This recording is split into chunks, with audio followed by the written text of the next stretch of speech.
सत्य को जानें और सनातन को वेदों और उपनिषदों का ज्ञान देखें मेरे YouTube चैनल तत्व ज्ञान पर। हम वही दिखाते हैं जो सत्य है। नमस्कार। आज हम एक बहुत ही दिलचस्प और शायद सदियों पुराने सवाल पर बात कर रहे हैं जी कि शरीर के अंदर आत्मा का सही ठिकाना कहाँ है। क्या वो दिल में है, दिमाग में, या कहीं और? हमारे पास एक लेख है इस पर जो अलग अलग आध्यात्मिक और दार्शनिक नजरिए सामने रखता है। तो चलिए कोशिश करते हैं इस रहस्य को समझने की। पर ये तलाश ये है किस चीज की? क्या हम सच में कोई जगह ढूंढ रहे हैं? हाँ, यहीं से लेख की बात शुरू होती है। अच्छा, कि असली रुकावट कोई लोकेशन, कोई पता खोजना नहीं है। तो फिर क्या है? वो है हमारा अपना अज्ञान, मन का भटकाव। मन का भटकाव। बिल्कुल।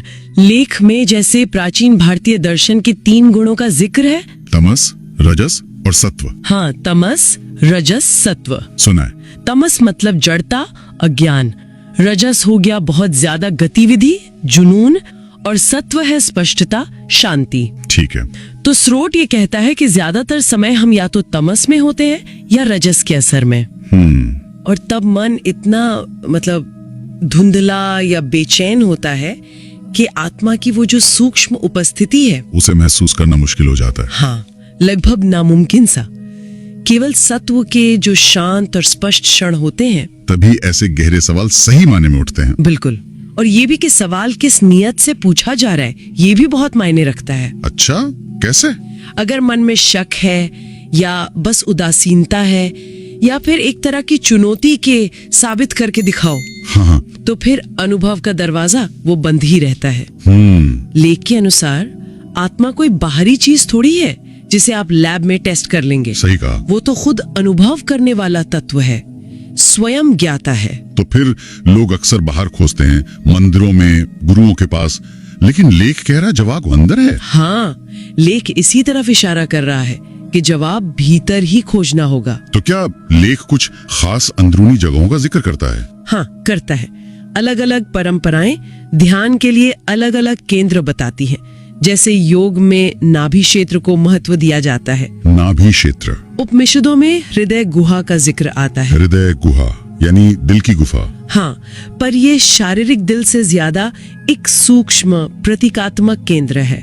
और कुछ संत शरीर के दाहिनी तरफ एक आध्यात्मिक हृदय की बात करते हैं। दाहिनी तरफ? हाँ। अच्छा। लेकिन जरूरी बात यह है, जैसा लेख बताता है, कि ये आत्मा के कोई फिजिकल एड्रेस नहीं है। तो फिर क्या है ये? ये ध्यान को बाहरी दुनिया से अंदर की तरफ मोड़ने में मदद करने वाले बिंदु हैं, फोकस पॉइंट्स। समझ गया। हाँ। तो ये ध्यान के लिए है, आत्मा का लोकेशन नहीं। बिल्कुल।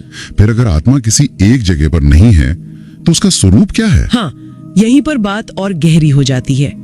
देखिए, आज का विज्ञान चेतना को दिमाग की गतिविधि से जोड़ता है। हाँ, ब्रेन एक्टिविटी से। पर वो आत्मा की जो आध्यात्मिक अवधारणा है उससे अलग बात है, जैसा लेख में भी बताया गया है। ठीक है। जब गहरा आंतरिक अनुभव होता है तो ये बात खुल सकती है कि आत्मा किसी एक जगह में बंधी हुई नहीं है। तो कहाँ है? वो सर्वव्यापी है, हर जगह मौजूद। वो निराकार चेतना जिसमें ये सब कुछ, ये पूरा ब्रह्मांड प्रकट हो रहा है। सब कुछ उसी चेतना में? हाँ। और स्रोत कहता है कि ये एहसास, ये अक्सर बहुत गहरी मुक्ति और आनंद की भावना लाता है। परमानंद। ये समझना कि आत्मा हर जगह है, ये तो ठीक है, लेकिन इसे अनुभव कैसे करें? क्या लेख में कोई तरीका बताया गया है? हाँ, लेख एक सरल सा आंतरिक अभ्यास सुझाता है। एक तरह की प्रार्थना या समर्पण कह सकते हैं। प्रार्थना या समर्पण कैसे? इसमें जरूरत है एक बच्चे जैसे भरोसे की, अपने शरीर के प्रति पूरी जागरूकता रखने की, और मन में जो भी विचार उठ रहे हैं उन्हें बस देखना, स्वीकार करना, उनमें उलझना नहीं। कल्पना कीजिए कि कोई पूरी ईमानदारी से परम सत्य को पुकार रहा है, अपनी सीमाएं मान रहा है और प्रार्थना कर रहा है कि अगर वो योग्य है तो सत्य खुद को जाहिर करे। और इसे नियमित रूप से करना होगा। हाँ, लेख कहता है कि इसे रोजाना करें, शायद जैसे 21 दिनों तक, तो चेतना में धीरे धीरे बदलाव आ सकता है। बदलाव? कैसा बदलाव? महसूस कैसे होता है? अनुभव बहुत सूक्ष्म रूप से बदलना शुरू हो सकता है। जैसे सांस, वो सिर्फ नाक या फेफड़ों तक ही नहीं लगेगी। अच्छा। ऐसा लगेगा कि सांस पूरे शरीर में चल रही है, यहाँ तक कि नाभि के आसपास भी महसूस हो सकती है। पूरे शरीर में सांस? हाँ, और फिर ये जागरूकता धीरे धीरे बाहर फैल सकती है। बाहर मतलब ऐसा लग सकता है कि कमरा, घर, शहर, यहाँ तक कि पूरी दुनिया, वो सब जीवित हैं, स्पंदन कर रही हैं। वाह! जैसे ये सब उसी के अपने फैले हुए अस्तित्व का हिस्सा हो। यानी खुद के और दुनिया के बीच की सीमाएं घुलने लगती हैं। बिल्कुल, ये एक बहुत ही अद्भुत अनुभव हो सकता है। ये तो वाकई नजरिए का पूरा बदलाव लगता है। सिर्फ दिमागी समझ नहीं, बल्कि एक जीती जागती हकीकत। निश्चित रूप से ये पहचान का ही रूपांतरण है। वो जो सीमित शरीर और मैं की भावना है, उससे हटकर असीम, वो जो सार्वभौमिक स्व है, उसमें स्थित होना। तो इस सारी बातचीत का सार क्या निकलता है?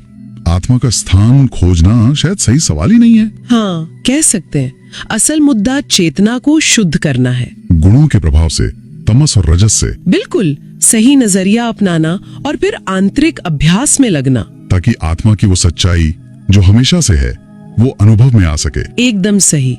गुण, तमस, रजस, सत्व, आप इन्हें पर्दे की तरह समझ सकती हैं। साधना सत्व को बढ़ाती है, इन पर्दों को हटाती है। और आत्मा का प्रकाश दिखने लगता है। हाँ, जो हमेशा से वही था।